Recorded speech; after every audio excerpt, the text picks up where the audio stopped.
Si tu avais seulement investi 1000 dollars sur Nvidia il y a 10 ans, aujourd'hui, tu auras 200 000 dollars. Tu peux me dire, oui, mais Nadir, Nvidia, c'est une grande entreprise et il y en a peut-être une qui est montée comme ça sur peut-être 1000 autres entreprises. CPI Card Group. Si tu avais investi 1000 dollars dessus il y a seulement 5 ans, aujourd'hui, tu auras 40 000 dollars. Colibri Global Energy, si tu avais investi dessus seulement 1000 dollars il y a également 5 ans, aujourd'hui, tu auras 20 000 dollars. Et tu sais, on n'a pas besoin d'aller vraiment loin dans le passé. Regarde, Nuxt Health, si tu avais investi 1000 dollars il y a seulement un an, aujourd'hui, tu auras 18 000 dollars. Tu sais, des entreprises comme ça, il en existe plein. Il en existe des dizaines, il en existe même des centaines. Il faut justement les repérer avant qu'ils donnent ce genre de multiples. Et c'est ce qu'on va voir aujourd'hui. Aujourd'hui, on va rechercher des pépites. On va voir quels sont les critères qu'ils avaient tous en commun pour qu'ils explosent comme ça. Tu sais, des entreprises, il en existe des millions dans le monde. Et si tu commences à les chercher sans avoir des critères très fins de sélection, tu n'arriverais pas à les trouver. Aujourd'hui, on va voir ensemble vraiment comment maximiser ses recherches pour tomber uniquement sur des entreprises qui ont le potentiel de faire ce genre de multiples. Alors reste bien jusqu'à la fin de la vidéo parce que tu verras qu'aujourd'hui c'est une vidéo assez longue, assez détaillée, assez explicative, mais tu vas apprendre énormément de choses. Je t'invite à prendre un petit bic, un petit bout de papier pour noter ce que je vais te dire ici et nous on va commencer tout de suite la vidéo. Alors la checklist pour choisir la bonne small caps. Tout d'abord, le premier critère pour définir vraiment ce que c'est une small caps, alors c'est d'avoir une market cap entre 300 millions d'euros ou de dollars et 5 milliards d'euros ou de dollars. Pourquoi ce critère? Parce qu'aujourd'hui, une entreprise qui est valorisée avec des multiples et des capitalisations qui sont super élevées, on est d'accord qu'on n'arriverait pas à vraiment faire de gros multiples dessus. Bien que il existe des entreprises sur lesquelles vous pouvez encore faire des multiples, mais bien entendu, ça ne va pas être des entreprises qui sont déjà capitalisées à plusieurs centaines de milliards de dollars ou d'euros. Ok? Donc, jusqu'à maintenant, on est bien d'accord que pour vraiment rechercher et pour vraiment avoir les critères de sélection qui sont très précis pour rechercher ce type d'entreprise, on va vraiment aller rechercher vers 300 millions et 5 milliards. Pourquoi est-ce qu'on ne va pas aller trop bas non plus? Parce qu'une entreprise, quand elle commence à se développer, vous savez, il y a vraiment cet adage qui dit que le plus dur dans un business, c'est de passer de 0 à 10 000. Ensuite, pour passer de 10 000 à 100 000, c'est beaucoup plus simple. Okay, c'est beaucoup plus simple de passer de 10 000 à 100 000 que de 0 à 10 000. Ici, c'est exactement la même chose. Il ne faut pas aller chercher trop bas parce que ces entreprises-là, ils sont encore trop fragiles. Par contre, quand on a des entreprises qui commencent déjà à avoir 1 milliard de capitalisation, 2 milliards de capitalisation, eh ben vous êtes sûr qu'en ayant ce genre de capitalisation, ils ont déjà mis en place des processus. Okay, l'entreprise est bien rodée, elle est optimisée, okay, elle est assez protégée. Ils ont déjà mis en place des systèmes, des processus dans leur entreprise, des routines organisationnelles qui vont vraiment leur permettre d'avoir un bon management dans l'entreprise et d'avoir déjà une entreprise qui tourne. C'est pas une petite start-up qui vient de commencer. Non, ici on veut vraiment rechercher quand l'entreprise commence à être solide. C'est à partir de là qu'on va commencer à rentrer. Okay, donc, comment faire pour rechercher ce type d'entreprise? Alors, moi, ce que je fais ici, c'est que je vais dans ce site, donc Finviz, et ici, en fait, tu peux directement, tu vas mettre tes critères que l'on va voir ensemble aujourd'hui. Alors, ici, small, tu vois, donc ici, on met market cap et on peut simplement venir hop, le filtrer ici. Donc ici, on peut mettre 300 millions à 2 milliards. Voilà. Pour cette vidéo, on va mettre ce critère de recherche. Alors, je vais juste enlever ici les autres critères. Tu vois qu'en fait, ça va screener l'intégralité du marché. Et en fonction de ça, ça va nous permettre de trouver directement les bonnes entreprises qui ont justement les critères que l'on va voir ici durant cette vidéo. Tu vois, pour l'instant, on a l'intégralité de ces entreprises, mais c'est pas assez. Ok, c'est pas assez parce que c'est avoir uniquement ce critère-là, c'est-à-dire de la market cap, ne va pas non plus nous dire si une entreprise est bonne ou si une entreprise est mauvaise. Ici, on a uniquement appliqué un filtre sur la taille de l'entreprise. Quels sont les autres critères? Alors, deuxième critère, hop, dans une industrie scalable. Ok, dans une industrie scalable, c'est-à-dire que l'entreprise doit être dans une industrie et dans un secteur qui est dit scalable. Alors, qu'est-ce que c'est une entreprise scalable? Industrie scalable, ça veut dire croître rapidement sans que les coûts augmentent proportionnellement. Okay, c'est-à-dire que elle peut très fortement augmenter d'un coup si elle en a la capacité. Si elle a la demande qui suit, elle est en mesure d'offrir et de donner l'offre qui va matcher justement cette demande avec des coûts qui sont bas et également dans un temps qui est record. Par exemple, des logiciels SaaS, okay, Microsoft 365, Salesforce, Notion, tous les logiciels comme ça, et d'ailleurs ici c'est vraiment le cas. Donc logiciel SaaS, c'est vraiment très scalable parce que finalement un utilisateur de plus ne va pas coûter énormément.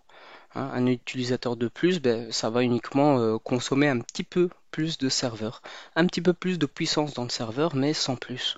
Et c'est là où justement on retrouve ce caractère de scalabilité. Plateforme numérique, Uber, Airbnb, Amazon Marketplace, etc. Des applications mobiles, jeux vidéo, Candy Crush, TikTok, bon, qui est plutôt un réseau social. Les médias et contenus numériques, YouTube, Spotify, Netflix. Hein, donc Netflix, s'ils veulent avoir un nouveau client, le nouveau client peut venir prendre un abonnement et puis voilà, hein, on n'a pas besoin de rajouter des coûts supplémentaires, ça ne demande pas de fabriquer un nouveau produit pour ce client ou de remettre en place ou d'augmenter ses coûts euh, de, au niveau des coûts justement de fabrication de ce produit. Okay, donc industrie scalable, ça c'est très important. Troisième critère, minimum 5 ans d'existence et maximum 10 ans. Pourquoi? Et ça, c'est très technique, c'est très important. D'ailleurs, je t'invite vraiment à bien prendre ça vraiment et à le noter parce que c'est super important. Mais juste avant de continuer, ce que je voudrais te dire, c'est que j'ai remis à jour la liste d'actions auquel justement je trouve vraiment intéressante. Je te l'ai mis dans la description, c'est totalement gratuit.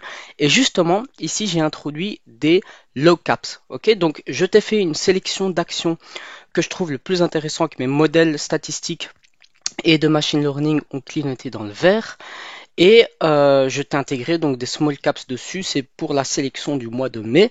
Et je te mets tout ça juste en bas, c'est totalement gratuit.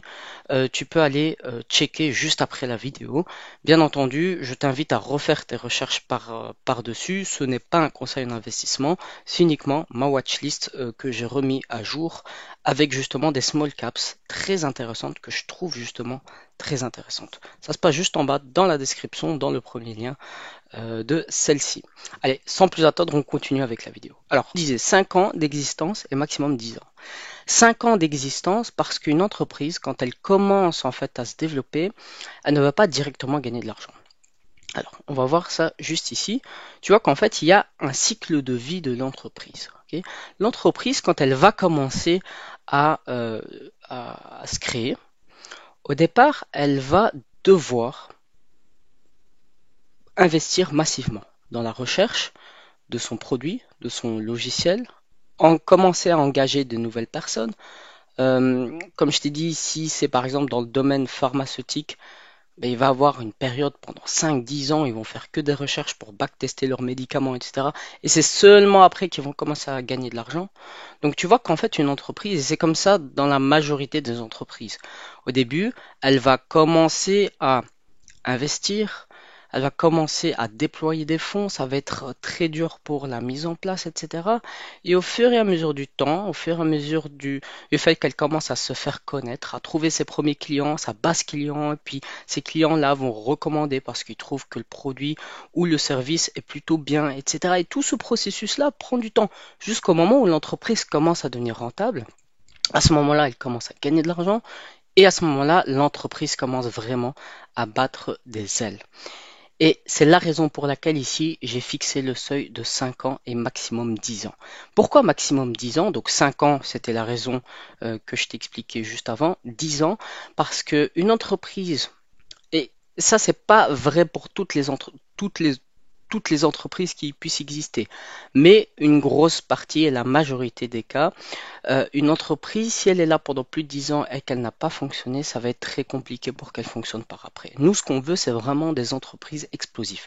Des entreprises qui fonctionnent dès le début, enfin dès le début, tu as compris, après une fois qu'ils ont eu vraiment leur chance de se développer. Ok, c'est à ce moment-là que nous on veut les choper. Quand Nvidia est sortie, hein, elle n'est pas restée pendant 8 ans, 10 ans, 40 ans à ne pas faire de l'argent. Non, quand elle est sortie, elle a eu un petit moment pour commencer à installer ses industries, etc., etc. Mais pas, et justement investir en recherche et développement. Mais à un moment donné, elle a commencé à gagner de l'argent. Elle a commencé à croître. Et aujourd'hui, c'est ce qu'on va rechercher ici. On va commencer à rechercher la croissance de ces entreprises. Et c'est justement quand elles sont bas, quand la croissance est basse et quand ces entreprises sont encore inconnues au bataillon, hein, et que personne ne les voit, sont en dessous des radars, c'est là qu'on va essayer de les chercher. Ok. Donc c'est la raison pour laquelle ici j'ai mis justement un horizon temporel entre 5 ans et 10 ans. Donc ça c'est super important et on va d'ailleurs ici le mettre directement dans notre plateforme. Donc ici on peut dans le screening on peut filtrer par date. Et ici, c'est hop, IPO date. Ok, et on recherche ici directement. Donc IPO date, c'est l'introduction en bourse. Alors ici, on va mettre l'introduction en bourse il y a 5 ans minimum. Ok, donc more than 5 years, si c'est en anglais. Donc on va voir ici. Voilà, celui-ci. Voilà. Ici, ça va nous filtrer toutes les entreprises qui ont été listées en bourse il y a au moins un minimum de 5 ans. D'accord, donc ça c'est très important. Donc, on va continuer. Juste avant, je prends hop, une petite gorgée de café.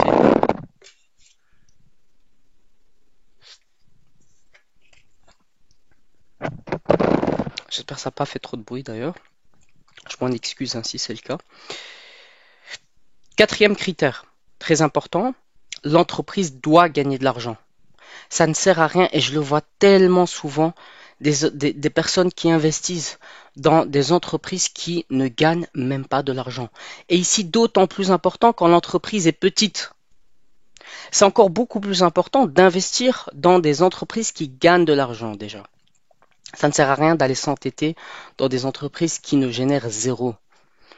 Et ce problème-là, on le rencontre tout le temps parce que des personnes, même avec des big caps, en fait, ils investissent dans des entreprises qui ne génèrent pas de l'argent, qui ne sont pas encore rentables. Ça ne sert à rien, ok? Aujourd'hui, il existe tellement d'entreprises, il existe tellement de bonnes entreprises qui génèrent de l'argent que ça serait un crime financier de ne pas investir dessus. Aujourd'hui, il faut absolument, et d'autant plus, comme je t'ai dit, quand c'est une small caps, d'investir dessus uniquement quand elle génère de l'argent. Ça, c'est extrêmement important. Et idéalement, avoir également ses revenus croissants. Ces revenus croissants et également une bonne marge nette et également celle-ci doit être croissante. Ok, donc tu l'as compris, c'est le cinquième critère. Elle doit avoir une bonne marge nette. Ok, l'entreprise doit avoir une marge quand elle vend son produit qui est assez bon. Alors une bonne marge nette, ça veut dire quoi? Une bonne marge nette, ça veut dire déjà, ça dépend vraiment du secteur. Il y a des secteurs où les marges nettes vont être beaucoup plus élevées que d'autres secteurs. Et il y a d'autres secteurs qui vont être ça va être beaucoup plus timide justement pour avoir de grosses marges nettes. Mais l'idéal, hein, et c'est là où justement, si vous trouvez ce genre d'entreprise, il faut vraiment s'y intéresser. C'est quand ces marges nettes-là augmentent. Ok, quand les marges justement de l'entreprise augmentent au fur et à mesure du temps. Donc ça, c'est également très important. Ici, on ne peut pas les voir directement ici. Ok, on peut pas le filtrer. Maintenant, ce qu'il faut faire en fait, c'est que dès que tu commences à analyser avec Finviz, par la suite, tu refais une analyse par-dessus. Ok, et l'analyse par-dessus, tu dois vérifier si elle gagne de l'argent. Gagner de l'argent, ça veut dire EBITDA et revenu croissant. Ok, et positif, bien entendu. Donc s'ils ont ces deux critères-là, plus marge nette positif, et juste après on va voir comment le faire, mais bonne marge nette positive et croissante, alors c'est que ces critères-là sont respectés. D'accord? Mais il faut refaire une deuxième analyse. De toute manière, il faut analyser les entreprises. N'achetez pas directement des entreprises que vous trouvez sur Finviz. Ok, ça, c'est très important. Attention, faut vraiment refaire une analyse. Sixième critère, volume moyen au-delà de 500 000 dollars. Volume moyen, c'est un critère sur lequel on peut filtrer. Ici, tu vois average volumes et tu mets ici over au-dessus de 500 000. Pourquoi? Parce qu'un titre coté en bourse doit être liquide.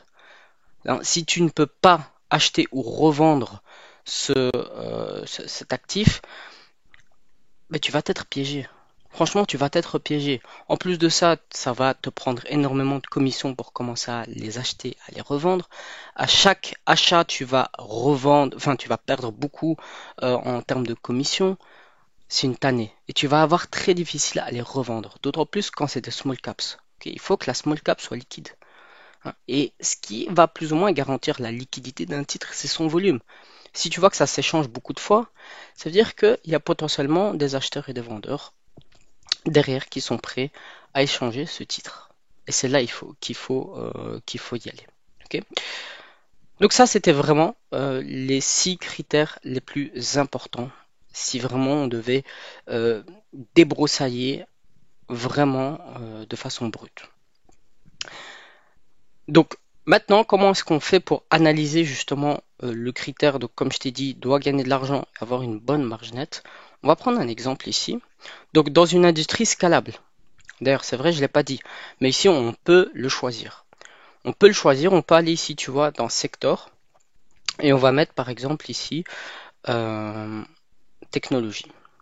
Okay, technologie, c'est généralement des entreprises qui sont scalables. Et puis ici, on peut encore filtrer encore plus en allant ici dans industrie. Et là, tu vas voir qu'en fait, c'est une sous-catégorie du secteur en question. Tu peux par exemple ici mettre, voilà, software application par exemple, industrie scalable. Et tu vois qu'ici, on passe de dizaines, enfin, voire même en fait des centaines d'entreprises à une liste de 10 entreprises. Tu vois? Et c'est ça que je te disais, c'est qu'au début, en fait, la puissance de ce logiciel, c'est totalement gratuit d'ailleurs.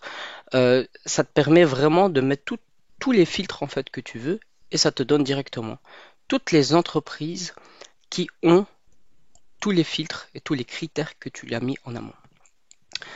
Et ici, on va commencer à analyser donc les différentes entreprises. Donc ici, commençons. On va pas le faire ici, mais ici, je vais juste te montrer comment est-ce qu'on peut vérifier les autres critères que l'on a mis en place. Allez, LSPD. On va voir. Donc ici, ça nous donne déjà le graphique. Et moi, bon, je ne vais pas analyser ici. Je vais juste reprendre ici. Donc c'est Lightspeed Commerce. Okay. On va aller ici donc sur Coifin.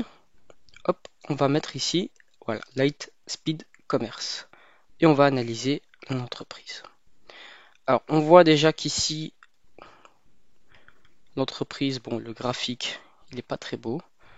Mais bon, on va pas non plus s'arrêter à cela. Et ici, on va commencer à voir. Donc ici, tu vois, voilà, EBITDA négatif. Total revenue, voilà. les revenus sont croissants, mais finalement, le résultat net est négatif. Donc ici, pour moi, honnêtement, ces deux critères-là ne sont pas respectés. Pour moi, c'est bon. On passe déjà à autre chose. Ok. Hop, on va voir ici une autre application. Hop, celle-ci. On va aller là. Voilà.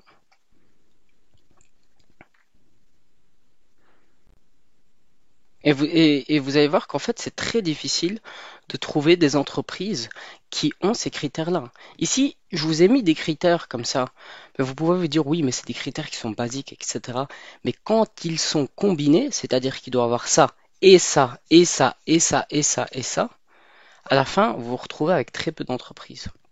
C'est la raison pour laquelle il faut vraiment faire des recherches et pour trouver vraiment la pépite, le faire régulièrement. Parce que peut-être que demain, d'autres entreprises vont encore se mettre.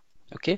Donc c'est ça justement, il faut toujours rester à l'affût. Donc ici, encore une fois, EBITDA négatif, je ne regarde même pas. Honnêtement, je ne regarde même pas. Si l'entreprise ne génère pas de l'argent, ça sert à rien. Hop, celle-ci. Et puis, je m'arrête. C'était juste pour vous montrer, hop, comment vous pouvez faire pour analyser ce critère justement, hein. Ici, oh, EBITDA positif. Ok, ça c'est très bien. Vous voyez des revenus qui baissent. Bon, c'est dommage. C'est dommage parce que bon, bah, l'entreprise est en profit. Ben voilà. Donc ici, comme tu peux le voir, ben, l'entreprise gagne de l'argent. C'est déjà une bonne chose. Tu vois qu'ici, la ligne, en fait, c'est le zéro. Ce qui est au-dessus, c'est que l'entreprise gagne de l'argent. Ici, on va voir donc gross profit margin. Donc ici, ça c'est euh, le, le- la marge brute. Et ici, on va voir la marge nette. Et tu vois qu'ici, la marge nette est là à 17%. C'est une assez bonne marge. Ok. Donc voilà. Donc ici, on voit que ces deux critères-là qu'on a mis, donc le critère 4 et 5, sont respectés. Bon, partiellement respectés parce que le 5 n'est pas en croissance. Et le 4 donc, doit gagner de l'argent, les revenus ne sont pas croissants. Ok. Enfin, le résultat net plutôt. Ok. Bon, une fois qu'on a fait ça, ici, ce n'est pas fini. Ok. Ce n'est pas fini. Ça, c'est vraiment niveau quantitatif. Maintenant, au niveau de l'entreprise à proprement dit, qu'est-ce qu'il faut rechercher? Et c'est là où justement ça va encore devenir plus compliqué pour trouver l'entreprise, la bonne pépite. Si c'était aussi simple, aujourd'hui tout le monde serait riche. Pourquoi est-ce que c'est difficile aujourd'hui de trouver des Nvidia avant qu'ils explosent? C'est parce que la plupart des personnes déjà de un ne font pas ces recherches et de 2 ne prennent pas la peine également de analyser ce que je vais te montrer juste maintenant. Et cette chose, c'est quoi? Et c'est le dernier critère, et c'est le critère bonus. Si l'entreprise a ça, alors tu as entre tes mains un réel pépite. C'est le MOAT. Ok. Le MOAT, c'est quoi? C'est une théorie qui a été développée, ou en tout cas mise en lumière par Warren Buffett. Une entreprise doit avoir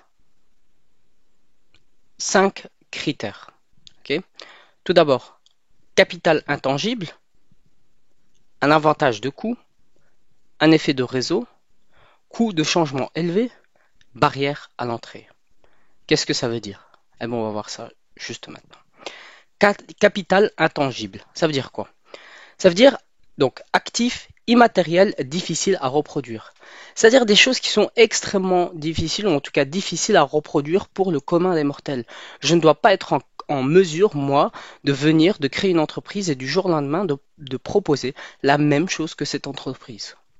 Ok, donc c'est ça justement le capital intangible, c'est-à-dire d'avoir des ressources qui me donnent l'exclusivité de construire ou de faire quelque chose. Ok, une marque forte, des brevets, une réputation, un savoir-faire qui est unique. Ok, c'est-à-dire, imaginez une entreprise qui a un savoir-faire qui est unique, que personne ne peut reproduire. cette entreprise a vraiment ce critère-là de capital intangible. Pourquoi? Parce que les autres vont essayer de le répliquer, mais ça ne sera impossible. Pourquoi? Parce que c'est uniquement les personnes qui sont dans cette entreprise qui savent le faire. Et donc, ça le donne cette capacité et cette exclusivité de production. Un exemple, Apple. Deuxièmement, Coca-Cola. Aujourd'hui, personne ne connaît la recette exacte de Coca-Cola. Et c'est justement sur ça que se base ce critère. Capital intangible. D'accord? Deuxième chose, un avantage de coût. L'entreprise peut produire ou vendre moins cher que ses concurrents. Quand une entreprise peut produire moins cher que ses concurrents et plus vite, ça permet justement de faire des économies d'échelle et de faire justement une distribution de masse de son produit. Si une entreprise est en mesure d'être, et ça rejoint toujours le côté de scalabilité, eh bien, l'entreprise peut vraiment inonder le marché et prendre beaucoup de parts de marché. Okay. Elle doit bien entendu avoir des chaînes logistiques qui sont optimisées pour pouvoir assurer la distribution de ses produits. Un exemple, Walmart ou Ryanair. Ryanair, hein, c'est venu dans le marché aérien où à un moment donné c'était extrêmement cher de voyager. Il est venu, ça a cassé les prix et aujourd'hui la plupart des personnes, des petits trajets en Europe se font par le biais de Ryanair. Voilà un exemple d'avantage de coût. D'accord. Troisièmement, l'effet réseau. L'effet réseau, c'est quoi? C'est plus il y a un utilisateur et plus le produit est utile et plus l'entreprise devient difficile à concurrencer. C'est-à-dire quand une personne appelle une autre. Quand chaque utilisateur, chaque nouveau utilisateur renforce la plateforme. Et donc on a un effet réseau comme ça. Parce que lui l'utilise, mais que toi, pour pouvoir par exemple communiquer avec lui, ben lui, s'il te dit, bon moi je communique uniquement sur cette plateforme, mais toi ça te pousse à aller vers cette plateforme, et donc tu vas aller sur cette plateforme pour parler avec cette personne, et puis ben, peut-être qu'une autre personne veut te parler à toi, mais toi ben, tu es sur cette plateforme, et donc la personne aussi vient sur cette plateforme pour pouvoir te parler, et ainsi de suite. Ok, donc c'est ça justement l'effet réseau. Ça aussi c'est très important pour une entreprise. Pourquoi? Parce que ça permet justement d'avoir ce effet boule de neige qu'on peut avoir dans une entreprise. Ok, donc l'utilisation va devenir de plus en plus croissante comme ça, et on va avoir ce système-là que l'on retrouve beaucoup dans, par exemple, un système pyramidal hein, où une personne ramène une deuxième, et puis la deuxième là ramène deux personnes, etc., etc. Et à la fin, on a vraiment une grosse chaîne. Mais là, c'est exactement pareil. Un exemple, WhatsApp, Google, Amazon, Airbnb. Hein. Aujourd'hui, beaucoup de personnes vont dans des pays, prennent des hôtels, etc. Elles prennent des chambres et ils passent par Airbnb. Okay. Et donc, ben, si aujourd'hui tu vas avoir un petit appartement en Estonie, par exemple, et louer pendant 3 jours, tu vas sur Airbnb et c'est, on va dire, la seule plateforme qui te permet de le faire. Donc, tu vas directement dans cette plateforme. Okay. Donc, effet réseau. Quatrièmement, et ça, je pense, c'est vraiment le plus, pas dire subtil, mais vraiment celui qui va avoir la plus grande force de négociation, c'est le coût de changement qui est élevé. Le client reste bloqué car changer de fournisseur serait trop compliqué ou coûteux. Okay. Par exemple, migration de données dû justement à une formation ou intégration, frein au changement. Une entreprise, je te donne ici l'exemple hein, d'une entreprise où tout le monde est habitué à utiliser Excel. Il y a vraiment des anciens dans l'entreprise, tout le monde utilise Excel, tout le monde se partage des fichiers via Excel, tout le monde se partage des feuilles Excel, etc. Et donc tout le travail est basé sur Excel. Aujourd'hui, si une entreprise veut changer ça, se dit bon, je veux pas passer par Excel, mais je veux passer par un autre tableur, ça va être très compliqué. Pourquoi? Parce qu'il faudra reformer tout le monde, avoir toute une période où les gens ne seront plus productifs parce que ben, ils commencent à chercher, etc. Et donc il y aura une perte de productivité qui sera énorme pour l'entreprise. Et l'entreprise est bloquée, contrainte en fait à toujours utiliser Excel parce que ça s'est renfermé sur elle-même. Il y a en fait une routine organisationnelle qui s'est créée au niveau de l'entreprise qui bloque l'entreprise à ce logiciel ou à ce produit ou à cette entreprise. C'est ça justement le coût de changement élevé. Un exemple, Salesforce, SAP, Adobe, ok, Adobe. SAP par exemple, une entreprise qui utilise ce ERP. Vous imaginez par exemple une grosse entreprise qui utilise SAP aujourd'hui, qui doit migrer tous ses données vers un autre ERP, hein, la complexité que ça va demander, les ressources nécessaires, tant au niveau humain que financier, organisationnel, informatique. Ça va demander tellement de boulot que l'entreprise se dit, bon, même si je ne suis pas productif à 100% avec SAP, même si l'autre, en fait, logiciel ou ERP me propose des fonctionnalités supplémentaires, est-ce que ces fonctionnalités supplémentaires justifient le fait de devoir tout changer dans mon organisation? C'est ça que l'entreprise va se dire. Et dans la plupart des cas, non. C'est la raison pour laquelle le coût de changement élevé est vraiment un argument très fort dans une entreprise. Dernièrement, barrière à l'entrée.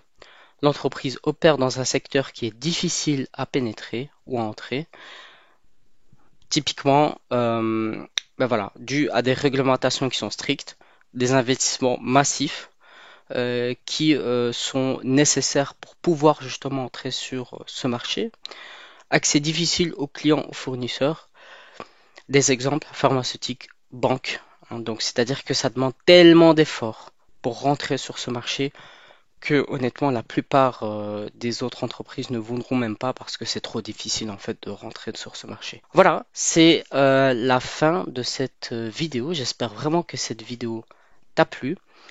Encore une fois, quand tu fais ton analyse, pour récapituler, tu regardes d'abord tous les critères quantitatifs que je t'ai dit. Tu analyses l'entreprise. Ensuite, une fois que tu as fait une analyse qui est méticuleuse, tu regardes si elle a un moat. Et si elle a un moat, alors à ce moment-là, c'est intéressant d'investir dessus. Et si justement, elle détient ce moat-là en question et que ces données quantitatives sont bonnes, fais juste une chose. N'investis pas juste dessus et puis tu oublies. Non, investis dessus et suis-là. Ok, lis ses rapports financiers, lis ses rapports trimestriels. Tu vas de 1 tellement apprendre sur l'entreprise. De 2, tu vas tellement apprendre en finance. De 3, tu vas voir comment est-ce qu'une petite entreprise, tu as compris, une small caps, fonctionne. Tu verras que c'est beaucoup plus palpitant que les grosses entreprises, etc. Vraiment, suis-là sur du long terme. Et encore une fois, ici, tu dois investir, mais tu dois être parti pour investir au moins pour 10 ans. Investir dans une small caps ne garantit en aucun cas, et en fait dans la majorité des cas, ça ne garantit pas d'être riche du jour au lendemain. Qu'on soit bien clair sur ça. Investir dans une small caps te demandera même plus de temps avant d'être rentable qu'une grosse entreprise. Parce que ici, on investit quand personne veut investir dessus. Et le marché peut très bien être irrationnel très longtemps. Okay, aussi longtemps que l'on puisse vivre sur cette terre. Donc c'est très important, sache-le, quand tu vas commencer à investir sur des small caps, être prêt pour partir pour 10 ans, 20 ans avec cette entreprise. D'où la raison, et c'est la raison pour laquelle ici, je te dis que toutes ces conditions-là doivent être respectées. Ne néglige aucune condition. Si tu négliges une condition, dis-toi que tu es parti pour 20 ans. Ok, ce n'est pas rien. T'imagines toutes les ressources que tu vas allouer à une entreprise. Et donc, si tu commences à négliger des points ici, des critères, et l'entreprise peut être bancale, et donc tu vas partir pour des dizaines d'années avec elle. Non, reste fixe sur ce plan-là et vraiment investis dessus. Mais encore une fois, fais-le de manière sérieuse. Prends-le vraiment au sérieux. C'est vraiment un métier. Et comme tout métier, il faut maîtriser ce que l'on fait. Voilà, j'espère vraiment que cette vidéo t'a plu. Encore une fois, je t'ai fait une sélection pour le mois de mai de mes actions, de mes nouvelles actions que j'ai mis dans ma watchlist. Je t'ai mis cette liste juste en bas dans la description. C'est le premier lien que tu vas trouver dans la description. Et n'hésite pas donc à liker la vidéo, à me mettre en commentaire ce que tu en as pensé de cette vidéo, à t'abonner bien entendu. Et nous on se retrouve à la prochaine vidéo. C'était Nadir, prends soin de toi, salut.